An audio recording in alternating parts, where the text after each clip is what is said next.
Bien, acabamos de presentar las partes 9 y 10 del curso sobre el Evangelio según San Juan. Eh, Hemos presentado Jesús, buen pastor, ¿m? Cuando Jesús dice yo soy la puerta, yo soy el buen pastor, toda la controversia que se genera con los judíos y también hemos visto la preparación a la última Pascua de Jesús, ¿no es cierto?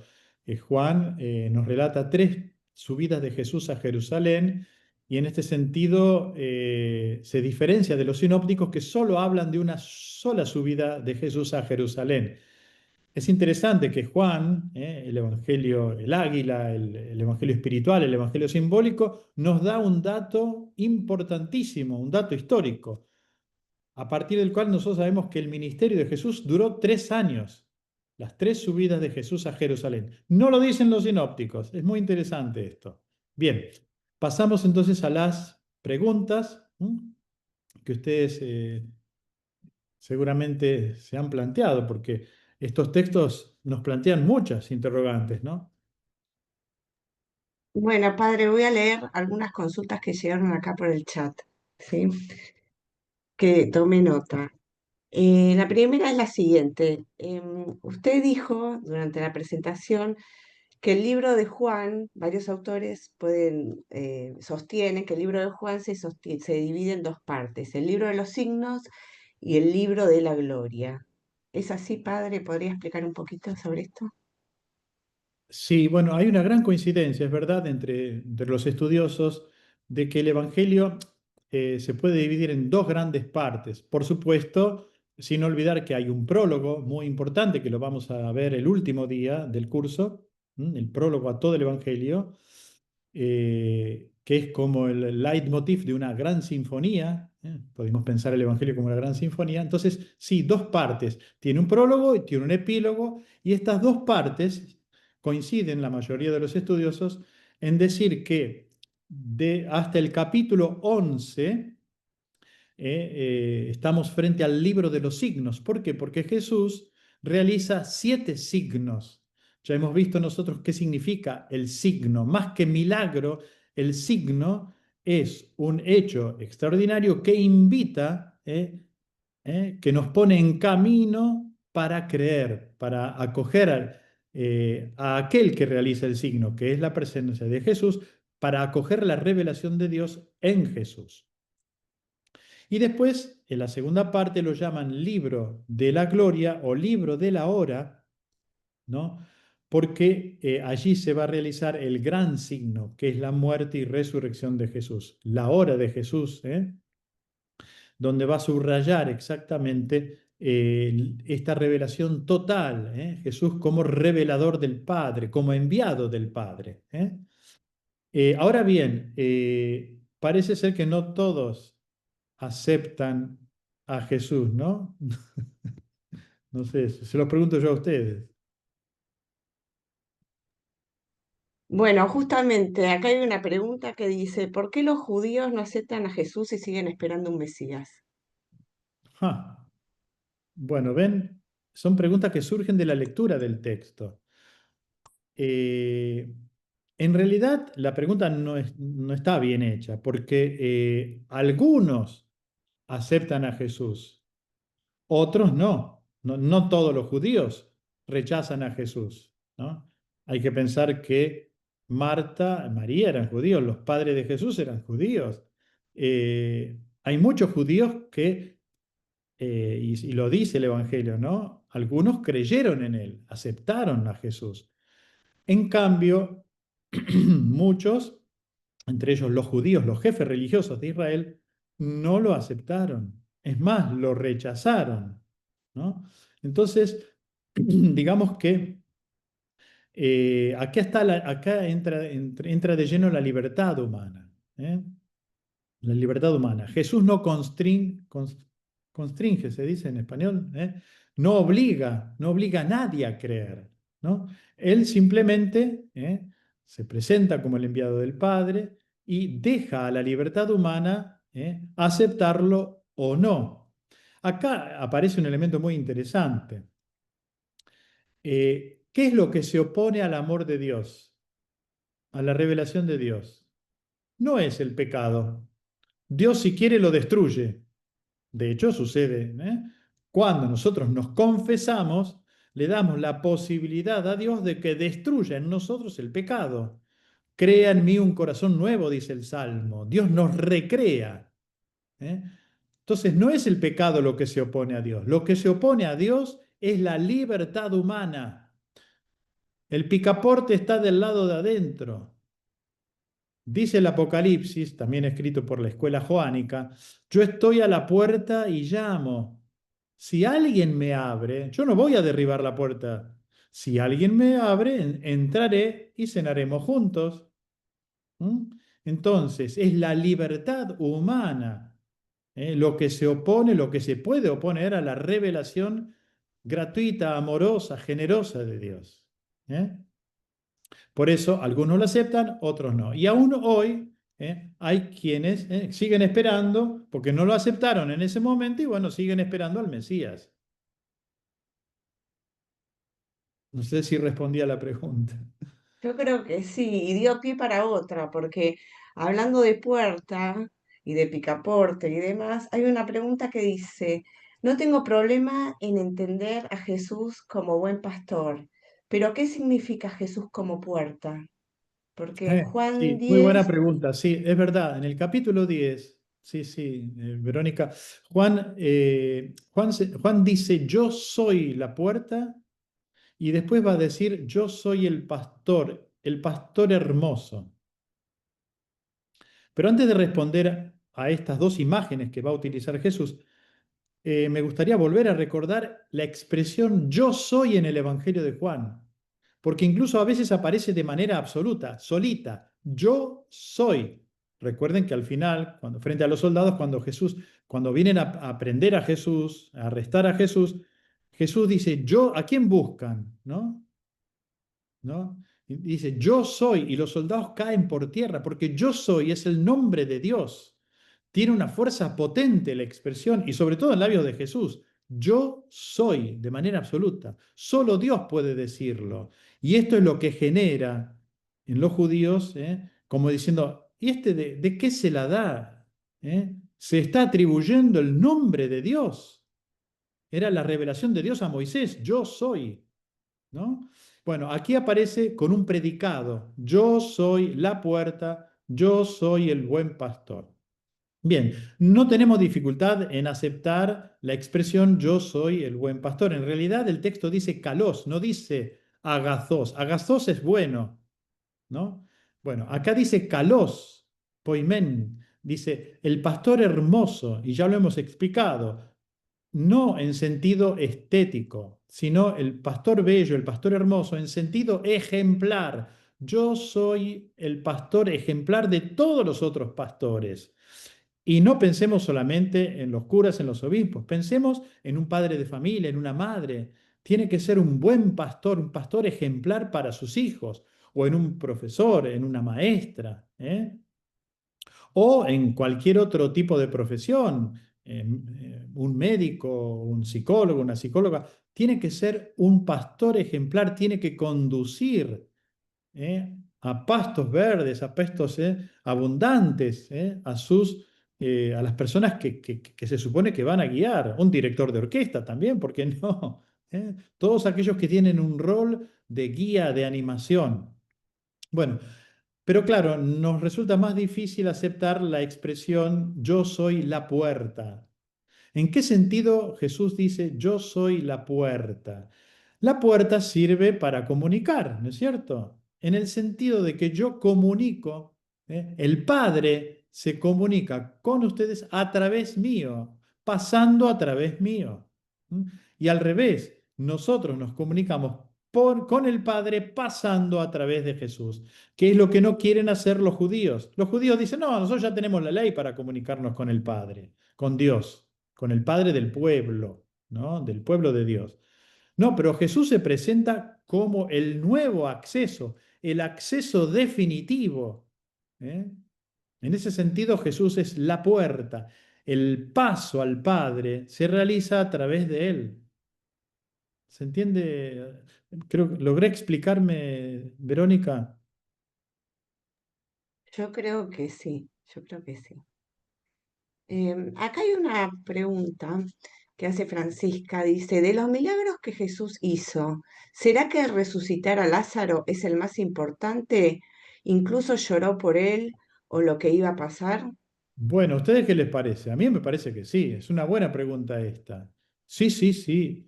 Es el signo más. Además, porque, a ver, no vas a comparar la reanimación de un muerto a una curación. Es mucho más fuerte el haber reanimado, la reanimación de un muerto. Y además, no solo por eso, sino porque la reanimación de Lázaro, el signo, ese signo tan fuerte, ¿no? De reanimar un muerto, hacía 4 días que estaba en el sepulcro. Marta le dice, Señor, ya huele, ¿no? O sea, está realmente, murió realmente. Bueno, ese signo se anticipa a la muerte y resurrección de Jesús. Y por eso los judíos lo quieren eliminar. Porque esa es otra pregunta. Tantas veces nos preguntamos, ¿por qué los judíos quieren eliminar a Jesús? ¿Cuál es la causa? ¿Eh? Y bueno, primero porque lo habíamos dicho antes, se atribuye el ser, el revelar al Padre, el ser Dios. Yo soy, dice Jesús. Y ahora dice, yo soy la resurrección y la vida. Ah, bueno, se le va la mano realmente. ¿Quién se cree que es? Hay que eliminarlo. Pero lo quieren eliminar porque no entienden, porque no aceptan que Él realmente revela al Padre, que realmente Jesús es Dios, que tiene la capacidad, la fuerza para reanimar a un muerto como Lázaro, que Él es la resurrección y la vida. O sea, porque lo de Lázaro es un signo, Lázaro después va a volver a morir, ¿no es cierto? ¿No? O sea, la reanimación de Lázaro, por eso no conviene decir resurrección de Lázaro, porque Lázaro vuelve a este mundo. Hablar de resurrección y no de reanimación es otra cosa. Resurrección significa que nosotros ya no volvemos más a este mundo. O sea, después de nuestra muerte, de ahí pasamos al mundo de Dios, al mundo definitivo. Ya no hay vuelta atrás. ¿Qué es lo que le sucedió a Jesús? Jesús, resucitando de entre los muertos, está ya, volvió al Padre, habiendo llegado la hora de pasar de este mundo al Padre. Ya no vuelve más a este mundo Jesús. ¿Mm? Y sin embargo, bueno, sabemos que desde el Padre enviará al Espíritu Santo, al Espíritu de la verdad, es decir, que nos va a seguir animando a nosotros, ¿no?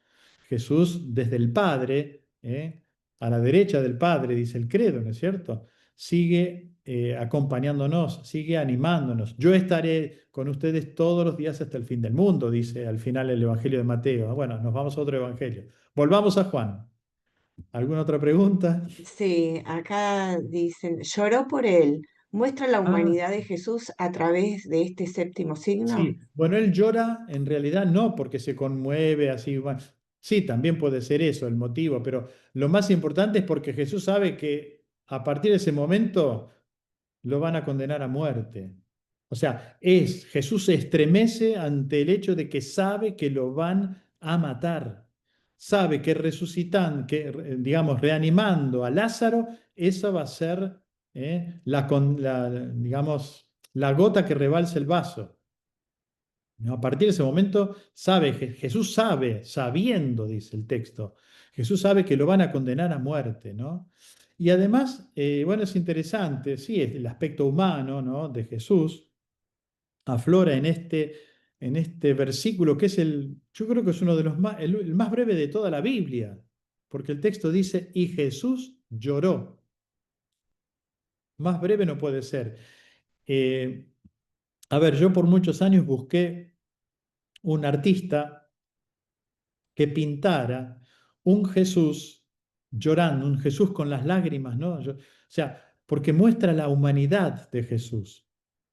Todavía no lo encontré a este artista. Si ustedes encuentran algún artista que pueda pintar, que pueda representar un rostro viril, un rostro de un hombre, ¿no? Porque es un hombre que llora. Si hay algo que conmueve, es ver un hombre llorando, más que una mujer llorando, un hombre llorando, ¿no?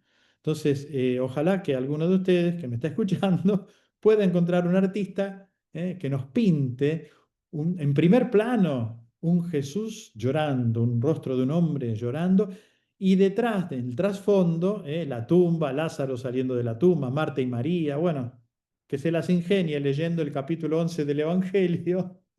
El artista tiene ahí tiene para inspirarse el texto.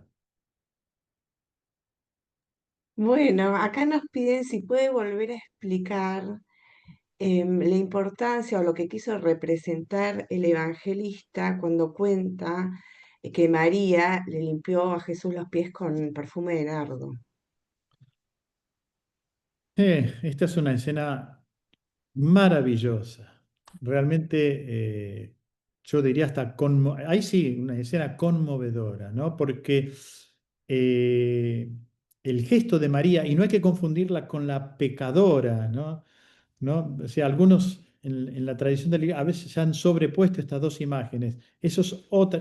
Esta es María de Betania, María, la hermana de Marta y de Lázaro. Aquella, ¿se acuerdan ustedes que cuando Jesús va a visitar a Marta y María, mientras Marta estaba toda alocada, toda llevando de aquí para allá, preparando el cafecito y la comida para Jesús, María aprovecha que está presente el maestro para escuchar su palabra. El texto de Lucas nos está diciendo que nos está proponiendo a María como discípula, modelo de discípulo, ¿no?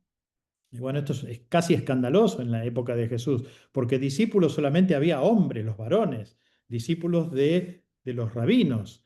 Entonces Lucas nos está proponiendo a María de Betania como modelo de discípulo. Bueno, este modelo de discípulo, ahora presentada por el evangelista Juan, es la que hace un gasto, un derroche, como hemos dicho, hoy diríamos, se gastó más de $10.000 para comprar el perfume de nardo genuino para ungir a Jesús y secarlos. Es un gesto, ¿no?, que anticipa el derroche de la vida de Jesús. Porque la vida de Jesús, ustedes piensen, muere a los 30 años. Es un derroche total. Él podía haber hecho muchas más cosas.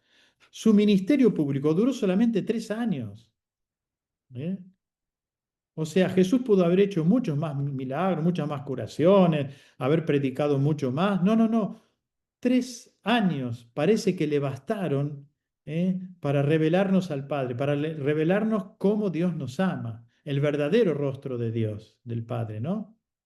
O sea, que la vida de Jesús es un derroche total. Bueno, María lo anticipa con esta unción maravillosa que expresa el amor, un derroche de amor, podríamos decir, un derroche total y no algo calculado. El discípulo no hace cálculos como hizo Judas. Se podría haber, miren, miren, miren cómo terminó la historia de Judas. Lo vendió por 30 denarios y ese perfume de nardo costaba 300 denarios, mucho más. ¿Se dan cuenta? A ver, nosotros hacemos muchos cálculos a veces y la vida del discípulo no va por ahí. El verdadero discípulo lo entrega todo, todo, como Jesús, como María, que se gasta todo, ¿no? Creo que por ahí va el mensaje de la unción en Betania, ¿no? Acá hay un comentario de Fray Manuel de Montevideo que dice, la pecadora roció con sus lágrimas y lavó los pies de Jesús. María, en cambio, derrama perfume de nardo en los pies de Jesús. Son dos relatos totalmente distintos. Justamente yo les decía, no hay que sobreponer un relato con otro. ¿Eh? Son dos gestos de amor, sí. En el caso de la pecadora, bueno, porque experimenta el perdón de Dios. Bueno, digamos que ahí nos podemos identificar todos, ¿no? Si nosotros, si hemos tenido una buena confesión, o si nos confesamos habitualmente y bien, porque no es cuestión solamente de confesarse, sino de una buena confesión y al haber recibido el perdón, nos renueva, nos crea, fíjense, el Salmo 50 dice, crea en mí un corazón puro. El creador del universo, el que creó, piensen ustedes en el universo, las estrellas, todavía no se conoce exactamente, ¿hasta dónde llega este universo? Que ciertamente es limitado, hay que decirlo. Pero el creador del universo es el que recrea nuestro corazón, perdonándonos, ¿no? Entonces, bueno, ¿cómo no adorarlo como hizo la pecadora? En el caso de María, que escuchaba la palabra de Jesús, que el corazón de María se va renovando en la escucha de la palabra. Por eso hacemos un curso bíblico, para comprender bien la palabra de Jesús. Bueno, hace que nosotros terminemos adorándole. Es un gesto de adoración, de reconocimiento total de Jesús, de quién fue Jesús, de su donación total, de quién es Él hoy también, ¿no?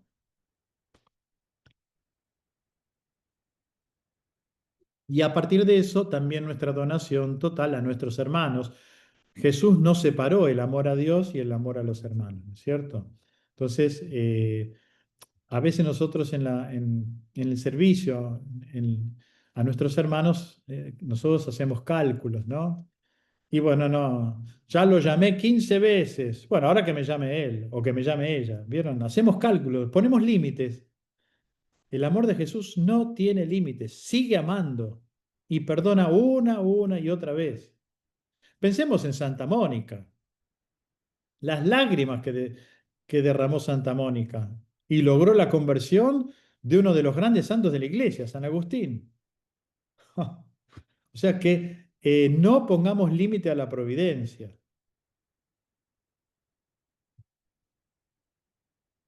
Esto me hace acordar a un chiste, ¿no? Yo no sé contar chistes, pero parece ser que un cardenal que estaba cumpliendo 95 años, ¿no?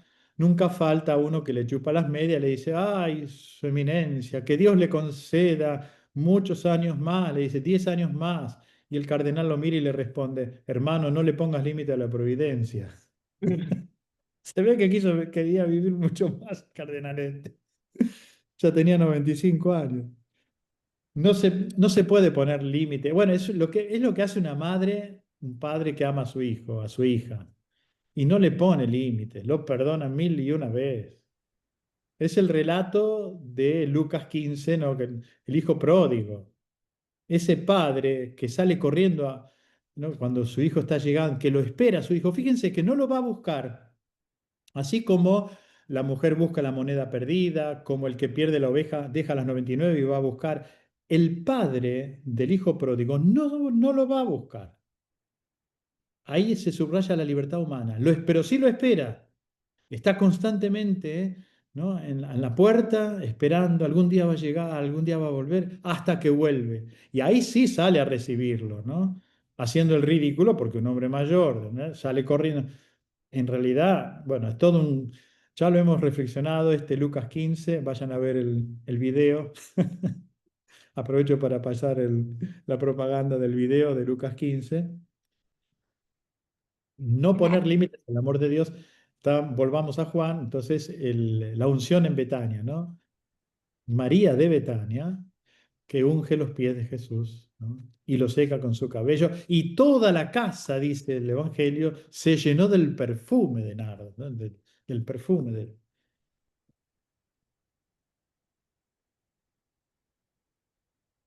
Acá hay una consulta que dice, una vez Nos queda un escuché, minuto. bueno, la última, ahí va, una vez escuché que los 30 denarios que le pagaron a Judas era el precio que se pagaba por un esclavo. ¿Es así? ¿Y a ustedes les parece que Jesús vale eso? Es más, Judas ni siquiera era un problema económico, porque termina tirando esas monedas. Judas se da cuenta, el problema de Judas, y por eso leemos, aparece en el Evangelio también, porque el problema de Judas es el proyecto que él tiene en su cabeza, que no coincide con el proyecto de Jesús. Y Judas lleva todo hasta el último, hasta las últimas consecuencias, esperando que Jesús se revele definitivamente a los sumos sacerdotes y a los escribas. ¿Y qué es lo que ve Judas? Que Jesús se entrega, no se defiende, no le demuestra su potencia humana, su potencia divina. Se deja crucificar. Eso es lo que, por eso Judas reconoce Judas reconoce haber entregado a un inocente, esperando que Jesús se revele como el Mashiach, el Mesías esperado, el gran político que iba a liberar a Israel de la opresión de los romanos. El drama de Judas es ese, esperando hasta el último momento que Jesús se revele con toda su potencia, ¿no? Y Jesús le dice, incluso le dice a Pedro, guarda la espada, y le cura la oreja al, al siervo del centurión. Yo no vine, ese no es el proyecto del Padre. Bueno, y Judas se desespera, ya sabemos cómo termina la historia, ¿no? Por 30 denarios, que después los termina tirando. Bueno, creo que hasta acá llegamos. Nos quedan creo que 3 encuentros, si no me equivoco. El de hoy era el quinto, sexto, séptimo y octavo. Sí, quedan 3 encuentros más. Así que bueno, vayan preparando la lectura a partir del capítulo 13. Por favor, vayan leyendo estos capítulos 13, 14, 15, 16 y 17. ¿Mm? Bien, Bueno, Padre, ¿nos da la bendición final? con mucho gusto. Y antes de la bendición, como siempre, les pedimos que recen un Ave María por Verónica, por Débora y por mí. Débora no está hoy, les dejó sus saludos, no está hoy porque fue a un funeral de un gran profesor de la Universidad Católica de aquí de Argentina. eh, y bueno, digamos, un gran hombre de apellido Quintana. Que formó muchas generaciones, sobre todo en derecho canónico y en otras disciplinas. Así que, bueno, Débora debe haber ido con el marido a los funerales y la dejo a Verónica, que no lo hizo tan mal, Verónica, ¿no? Gracias, Verónica. Te faltó el canto por ahí, me parece, ¿no? El canto, bueno, para la próxima. Nos debes un canto. Bien, les doy con mucho gusto la bendición. El Señor los bendiga, los proteja, les muestre su rostro, tenga misericordia de ustedes y les conceda la paz. Y la bendición de Dios Todopoderoso, del Padre y del Hijo y del Espíritu Santo, descienda sobre cada uno de ustedes y sus familiares y permanezca para siempre. Gracias, Verónica, nuevamente. Amén.